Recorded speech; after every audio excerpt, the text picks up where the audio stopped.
Hi Gatehouse and happy Friday. In today's episode of Figure Out Friday, I'm talking to Jaime. Jaime and I discussed a few things from content creation to how to target your ICP or ideal client profile and why it's important for you to be consistent in everything you do. So enjoy the episode and let us know if you have any questions. Today I have Jaime. Jaime says hello to our audience. Going on. So Jaime and I, we've known each other for a good amount of time now. We've been working together. Personally, like Jaime, you've been such a great help in my journey. So I appreciate all you do for me. So really thankful for that. And so I wanted Jaime to be on this episode because Jaime knows everything about content creation. So Jaime loves content. He loves SEO and YouTube. He sees this as a huge potential in the market.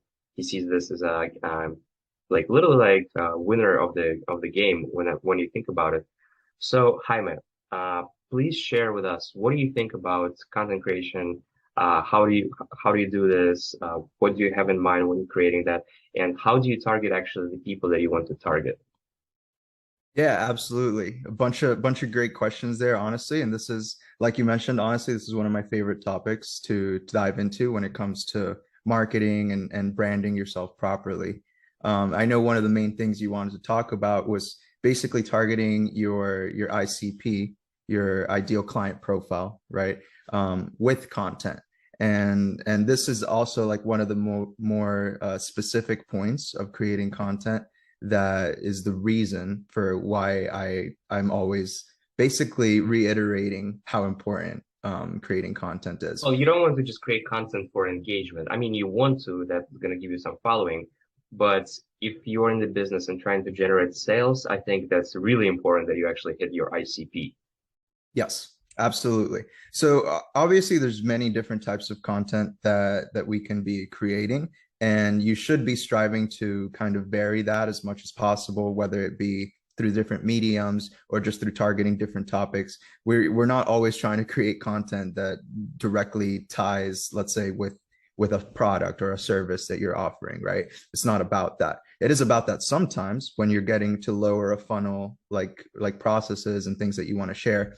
But most of the time, what we want to be doing is having a healthy balance and a healthy mix of things that are educational, things that will just get insights to people that they might not have thought about, and things that will bring up and address common problems even within the space that you're looking to serve. All of those different things actually help establish you as an authority in your market. And that's actually the key differentiating points to what makes people want to engage with you. So, like you mentioned, from a sales standpoint, it can be really important to create content. And the reason for that is because that's the easiest way to establish authority in a way that doesn't feel forced or ungenuine or ingenuine rather. It's one of the most, in my opinion, natural ways to really showcase your expertise without being salesy, right? And you want to move away as a sales professional. If I'm sure some of you guys watching are sales professionals yourselves. As a sales professional, you want to move away from always trying to make an offer, because that's what a lot of people, a lot of salespeople will gravitate towards naturally. And I get it, right?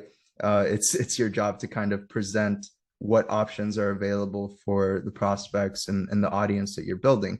But at the same time, it's your job to do that in a way that doesn't feel intrusive, doesn't feel invasive, because if it does, you're not going to be able to help as many people as you want to. Got it. And when we talk content, like what would be the best ideas to share with our audience on like what kind of content do you want to create? Like, is it articles, videos, pictures? Where do you see the most traction? Great question.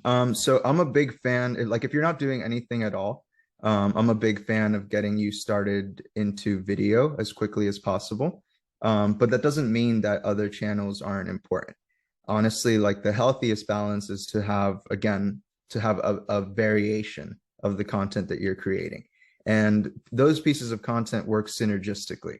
My approach for selecting content, because my background is in SEO, always revolves around doing some type of keyword research and some type of competitor analysis before actually selecting what topics we want to go after, because that actually helps eliminate the guesswork that you would have to do behind when you're brainstorming topics.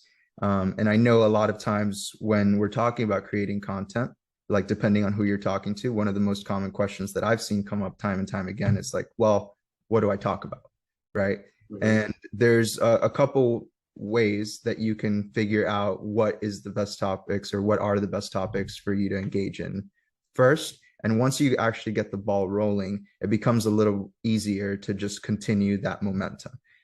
So one of the first things I typically do is go to somewhere like Google Keyword Planner or even Ubersuggest, which can provide similar results, but is a little bit easier to access.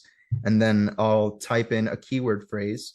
I'll put myself in the position of our ICP, right? Our ideal client profile. Try to think from their perspective, what would they be typing into a search engine like Google if they were looking to alleviate a specific problem or if they were looking for some type of specific help. So to make it more concrete, like I can give you a solid example. Like let's say we were consultants, right, that are connecting with real estate professionals. I know that's a common ground for something that we both have done in the past. So that's probably something easy for us to talk about. In that direction, I would probably be typing along the lines of how to get real estate leads, for example, right? Let's take it a step further. Let's say you were the real estate professional, right? And you're looking to connect with buyers and sellers. In that point, you would probably want to put yourself in the position of that buyer and seller. What are they going to be typing into Google? Typically, it's something along the lines of real estate services and then insert geographical location, right? Right now I'm in Gainesville, Florida, right? So real estate services, Gainesville, Florida, or homes for sale, Gainesville, Florida.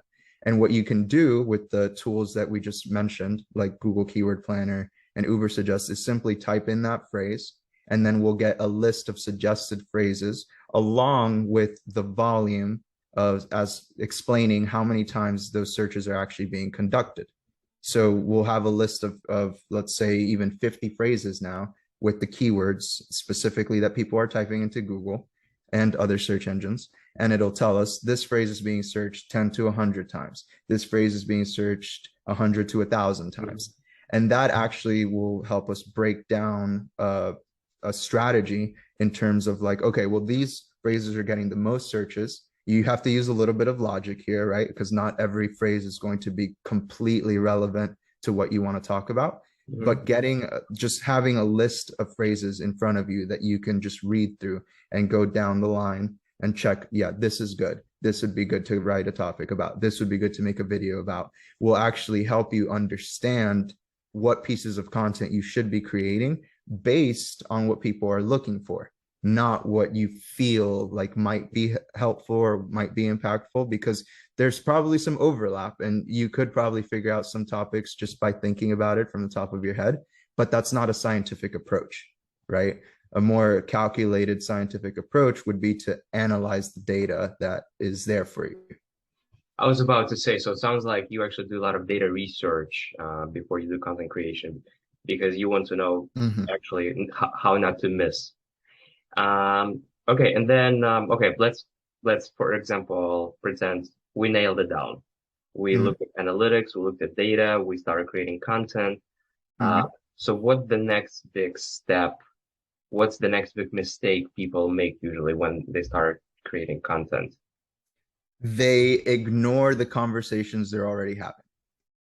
And what I mean by that is that, especially if you're a sales professional, right, you should be having conversations in various places, whether it be your email inbox, whether it be on Facebook, on LinkedIn, on Instagram, wherever it may be, on the phone, and setting up like follow-ups, wherever it may be that you're conducting those conversations. Those are some of the most valuable key insights for you to pull from in regards to actually figuring out what pieces of content are going to be most valuable to your audience directly. Because every time you have a conversation with somebody, you should be, if it's a deeper conversation, uncovering some of the problem areas that they're facing right now. So when we uncover a problem area, if you already have a viable solution for them, yes, you can share it right away, right? Whether that be a piece of training or a piece of content that you've created previously on the topic. But a lot of the times when we're coming into a problem area that the other person is bringing up, that's an opportunity for us to create a very specific piece of content that can help solve that problem. Mhm. And one of the biggest things that I've noticed professionals do, like literally professionals in their space, but they ignore this fact, is that they could literally write down the problems that are coming up during each of the conversations they're having, and then take a step back, analyze that objectively, see where the patterns are occurring, and then make pieces of content to help alleviate those problems. And every single problem that's brought to you in conversation should be a piece of content, whether you have found like a keyword to attach to it or not. And honestly, as soon as you identify a problem, you can go back, do keyword research on that problem. And I guarantee that 95 to 99% of the time, you're going to find some type of keyword to attach to that. Well, I know that's already helping me, so I'm sure the others will find it useful. And it sounds like common sense that whenever you come across an objection or a problem, you kind of have to do research on it, but I don't think we always do that. So thanks for that reminder. And then how often should we be posting this content? Because I do know you and I agree that consistency is key in everything, no matter what you do. Is it's gym, diet, work, content creation. So consistency is like it's very important because Google changes their algorithm like 4,000 times a year or something like that. So Google is trying to make sure that everything that people see on the first page is relevant. So that's Absolutely. why. What do you think about consistency? How often, and like what other like other like things that we have to be looking for? Yeah, those are great points, and I'm glad you brought that up, because consistency is going to be honestly one of the biggest driving forces to whether you have success or not with your content. And this goes not only for building authority, like we were talking about, but it also goes for getting things, getting other types of results like SEO results. Like if you want to show up on the first page of Google with your content as well, right, and kind of get those two birds, one stone kind of deal, then what you have to do is be consistent, because that's really the key differentiating portion behind two levels of professionals. Because there could be two consultants or two real estate agents or two mortgage loan officers, whatever it may be, the industry that you're serving. Okay, there could be you and somebody else, and you might both be popping out very good content, both of you. But the determining factor to see who's going to get found most often is the person that is actually sticking to doing it on a consistent level.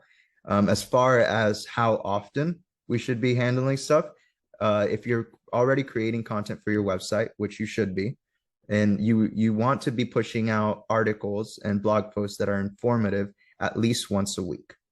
Oh Okay. wow, once a week. Yes.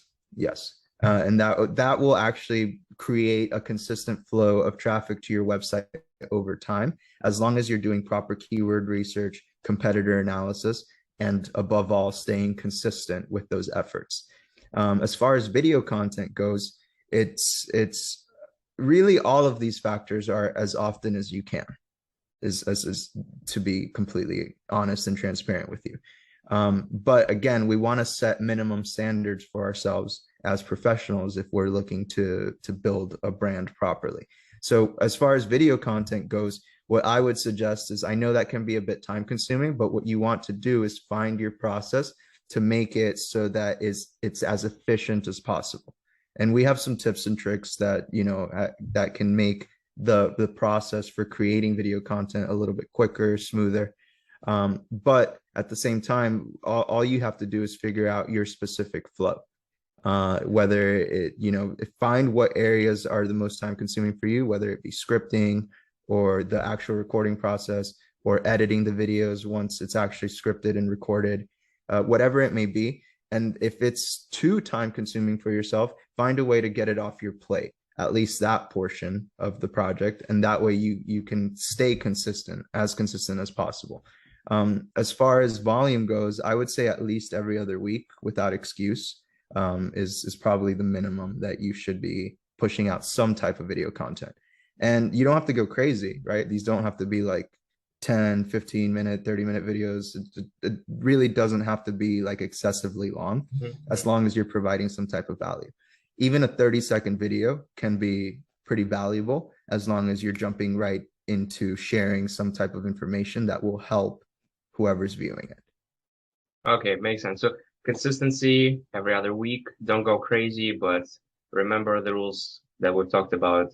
Content creation. Make sure it actually targets specific problem for your ICP, your ideal client profile, rather than just creating an engagement, I would say, right? Yes, yes, absolutely. If you focus on solving problems or like just giving some type of insight that will help people solve problems themselves, that is usually what people respond best to. So like if you are looking for engagement, it can be a little counterintuitive to just try to focus on engagement, because like, what does that really mean, right? Like, how do we get people to engage? Well, you give them what they want, and what people want are solutions to their problems. Makes sense.